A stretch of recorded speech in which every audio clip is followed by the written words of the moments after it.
Eduardo Vanin, bom dia, meu amigo. Seja bem-vindo. Mais uma semana começando juntos. Como é que você tá? Tudo bem, Carla? E você? Tudo certo? Tudo tranquilo por aqui, tudo certo. Tava aqui falando, menino, eu não acompanhava o rodeio já tem alguns anos. Aí ontem fui assistir Barretos. O coração vem na boca, aquilo ali é muito emocionante. Melhor que futebol? Bem melhor. Muito melhor. Olha, haja coração. Aqueles meninos são muito corajosos, tá louco? Eduardo Ontem Vanin, o Vasco foi rebaixado, se eu não me engano. olha, Eduardo Vanin, eu não gostaria muito de falar Adeus, de futebol. Vascaínos. Sabe por quê? Porque eu É, sou podem san... mudar para o Palmeiras, se eles quiserem. Tá Vanin, sentando aí. eu sou santista. Eu não tenho É, qualquer moral pra falar do Vasco. Qualquer moral pra falar do Vasco. Você pois concorda é. comigo? É bater em bêbado, né? Bater em bêbado. Exatamente. Eduardo Vanin, me diga. Eu quero saber quando é que a China vai voltar a comprar soja dos Estados Unidos, porque é isso que o mercado está se perguntando agora, não é? Nunca mais. Não, tô brincando. Tá, Bom, tá quase lá, hein? pelas cotações, tá bom? O mercado acredita que não vai demorar muito.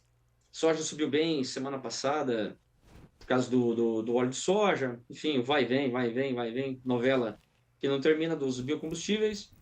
E aí acabou trazendo a soja na carona. Agora, e aí, tá caro ou tá barato? Soja em Chicago. Na minha opinião, tá um pouco esticado, tá bom? Já estamos a uma semana do início da temporada, 25, 26. Começa em setembro. E por enquanto zero, zero total. No ano passado, na virada da temporada, a China já tinha comprado dos Estados Unidos 95 barcos, 6 milhões e 300, 6.400, e mais um tanto para outros destinos. Então começou com a temporada com 14, que já foi michuruca, tá bom? O número bom é a partir de 18 milhões para cima para começar a temporada é bom. Começou com 14, mas conseguiu construir um programa baseado em outros destinos. Claro, China compareceu, quase 23 milhões. E agora aí, 46 milhões é possível? Dentro dos 46, o USDA considera ainda que a China venha com 20, 22, o que eu acho cada vez mais difícil, tá bom? Agora, Vanin, a declaração recente do embaixador da China em Washington me chamou a atenção, né, dessa dificuldade, dessa cooperação agrícola entre chineses e americanos. Ao passo em que eles estão ali avançando em acordo sobre outros setores, a agricultura, diferente da guerra comercial do governo Trump 1, esse ano ela pode ficar meio de escanteio e eles quererem avançar em outros pontos e os produtores americanos continuarem a amargar essa ausência da demanda chinesa ainda no mercado norte-americano? Bom, é o que não precisa nem analisar, é o que está parecendo. E o ponto seguinte, não é se a China vai comprar ou não. Provavelmente vai. Mas quando vai começar? Esse é o ponto mais importante. Como a gente voltando atrás, conversamos bastante, o time, esse é o pagodinho. E aí o tempo está passando, não vem, já está com outubro, o embarque é outubro, 80% coberto, quer dizer, daqui a pouco morreu. E o novembro está pouquinho ainda, não chegou a 10. Quer dizer, falta ali um tanto do novembro, falta o dezembro e o janeiro. Se você somar o que falta até final de janeiro, pensando em embarque, 20 milhões. Bom, quanto mais passa o tempo, esse 20 milhões vai ficando menor, tá bom? Por exemplo, um mês atrás, esse 20 milhões era 27. E aí, esses 7 milhões ficou para cá, Argentina e Brasil.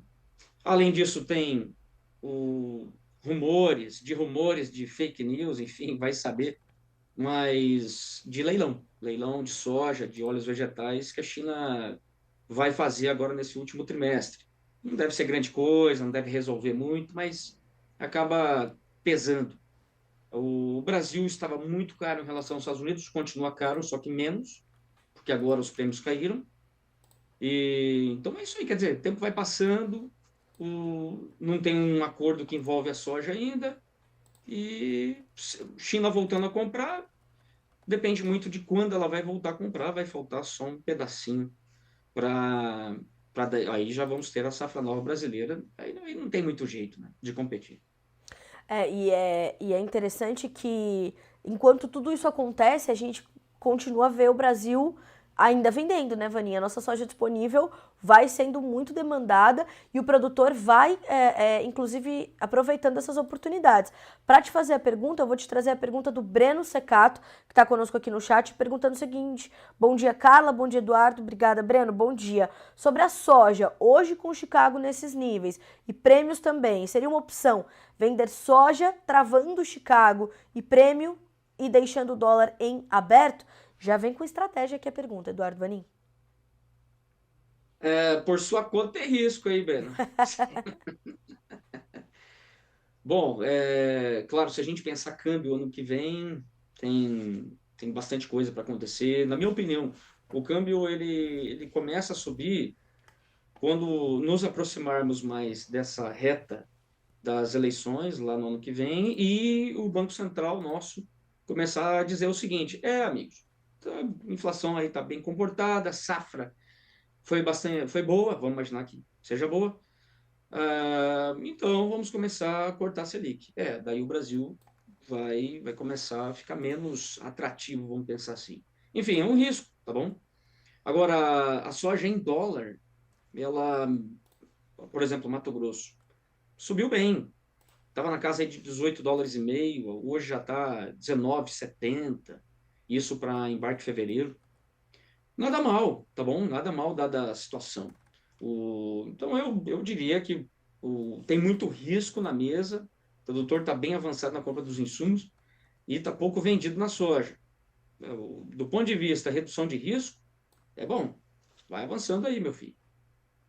Agora, Vanin, quando a gente olha para esses mercados se desenvolvendo dessa forma, por que, por exemplo, hoje a gente vê esse comportamento tão contido de Chicago? É uma espécie de cautela que por lá os traders têm diante dessa falta de confirmações? Ou estão esperando por alguma informação que a gente aqui não consegue enxergar? Por que essa movimentação lateral está sempre tão presente nessas últimas semanas e quando vem uma puxada, vem num dia com imensa intensidade e depois o mercado já rapidamente perde o fôlego novamente? Bom, vamos lá, vamos falar dessa semana, o que passou. Temos dois motivos. Essa questão do óleo e aí a questão do farelo. O farelo subiu bem na Bolsa de Chicago, bela alta, e se deve a uma questão muito momentânea, muito ligada a um fator técnico na Bolsa de Chicago, que é a entrega física. Aqui nós não temos, nos Estados Unidos, você tem a entrega física do produto. Como os Estados Unidos está bem vendido na exportação e, sazonalmente, nós temos um período de manutenção das fábricas, agora, nesse mês de agosto, algumas entraram em manutenção para ficar prontinha para a safra nova, tá bom? Isso é normal. E, bom, se você tem uma exportação grande e uma redução da oferta interna por uma questão momentânea, aí começa a ter uma puxada no mercado interno americano. E aí tem uma questão técnica ali de cancelamento dos tickets. Funciona mais ou menos assim. Quando eu sou vendedor do farelo, e aí eu vou dar o aviso de entrega. O comprador, ele vai ser nomeado e ele tem o direito de ou rolar essa posição ou cancelar o ticket que indica que ele vai querer ficar com o farelo, provavelmente para exportação. Conforme o cancelamento de tickets vai ficando grande, é sinal de que está faltando farelo no mercado americano. Então, deu o farelo sustentou, o óleo sustentou e a soja deu uma sustentada também. Certo. Mas, te respondendo a pergunta, por que está presa nesse intervalo? Pelo seguinte, bom, tivemos essa novidade da área menor, temos o ProFarmer que mostra produtividades não tão altas igual o USDA, principalmente para o milho, e aí, claro, né? Por que não sobe mais? Porque não tem China. Então não adianta nada. O USDA trouxe um número lá, um estoque abaixo de 300 milhões de bushels, só que ele considera que a China venha comprar uns 20 milhões, pelo menos. Não há nada ainda que indique um volume grande desse. Vani, Ah, quer dizer, aí limita muito alto. Vani, enquanto tudo isso está acontecendo, os nossos prêmios por aqui, eles vão se comportando de que maneira? Eles vão continuar a subir, podem alçar patamares maiores, ou eles já estão na totalidade refletindo esse cenário que a gente está buscando entender, né? A China ainda comprando muito aqui, ainda olhando para a soja americana precisando, mas sem comprar, enfim, aquela coisa toda. Como é que os nossos prêmios tendem a se comportar nessa reta final de 2025? Subiu pra caramba, os prêmios subiram bem, o flat price da soja, quer dizer, Chicago mais prêmio, ficou acima, está acima do ano passado, para esses embarques agora de final de ano, o outubro, novembro. Só que aí deu uma pesada. Primeiro motivo, Chicago subiu.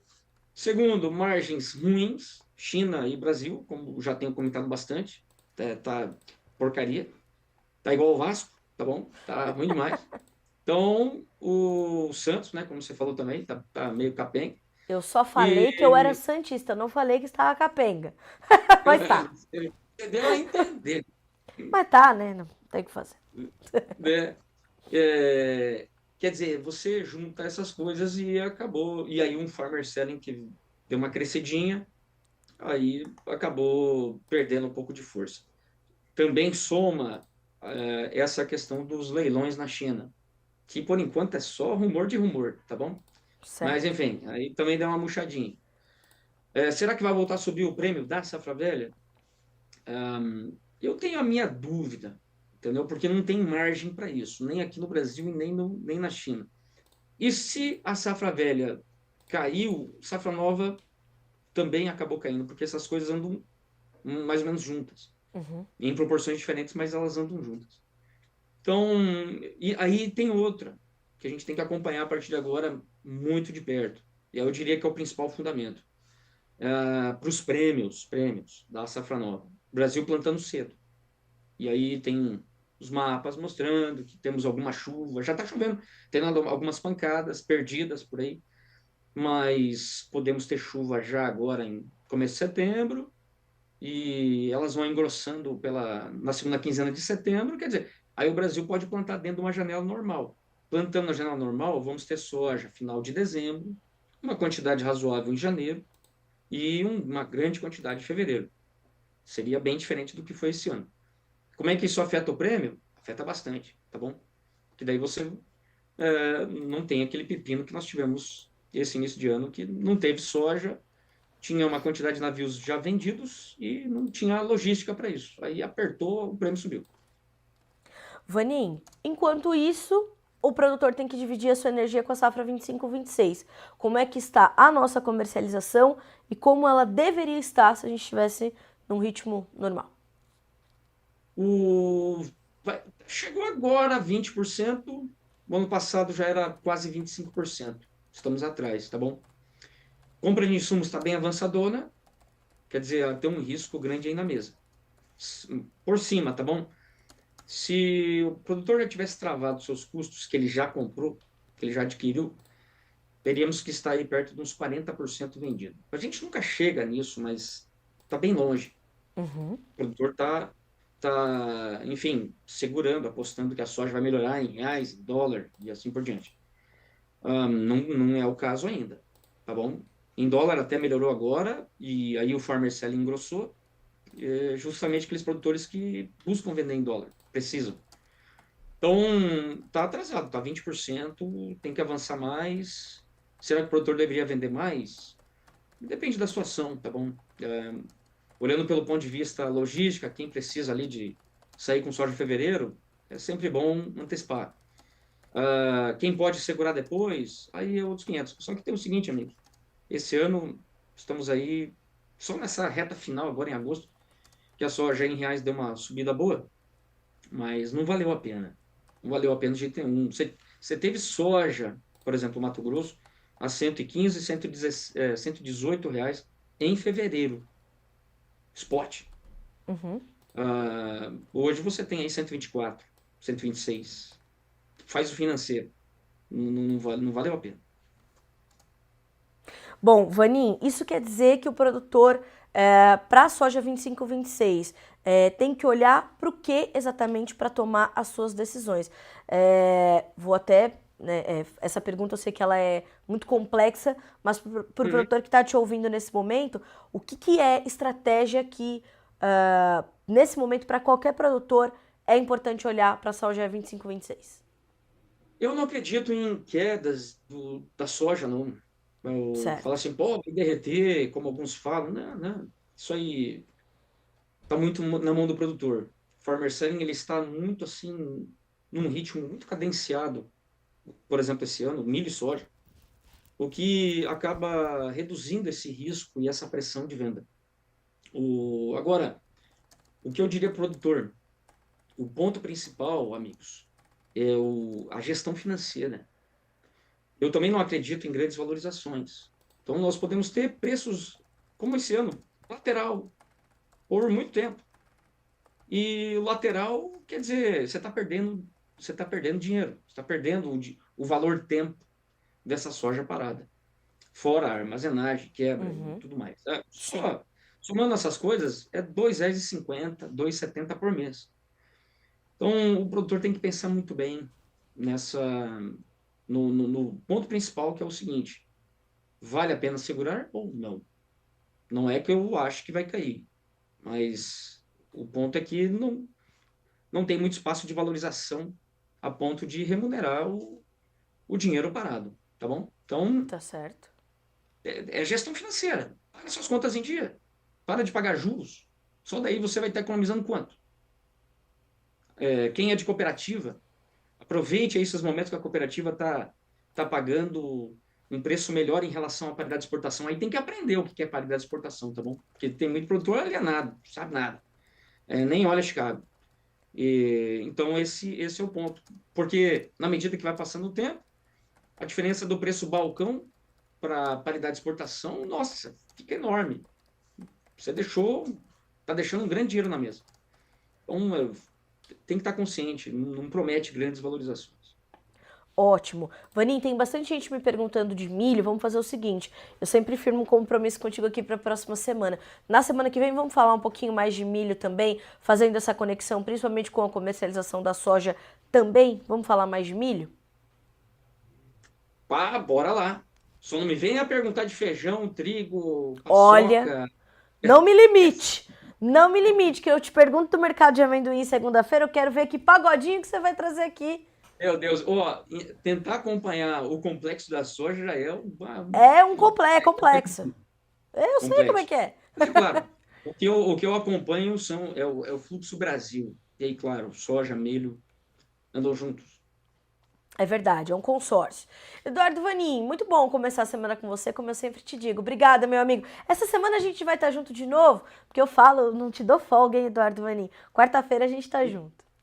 Temos um pagodinho quarta-feira, 4 da tarde, Duas da certo? A live. tarde. Duas, E 14 vamos focar nesse horas. assunto aí super importante Isso. do que é as ferramentas de proteção para o produtor. É isso mesmo. A gente vai falar sobre isso. Eduardo Vanin, obrigada, meu amigo. Ótima semana pra você. Bom trabalho. A gente se fala então na quarta-feira. Até mais, Vanin. Combinado. Abraço. Um abraço.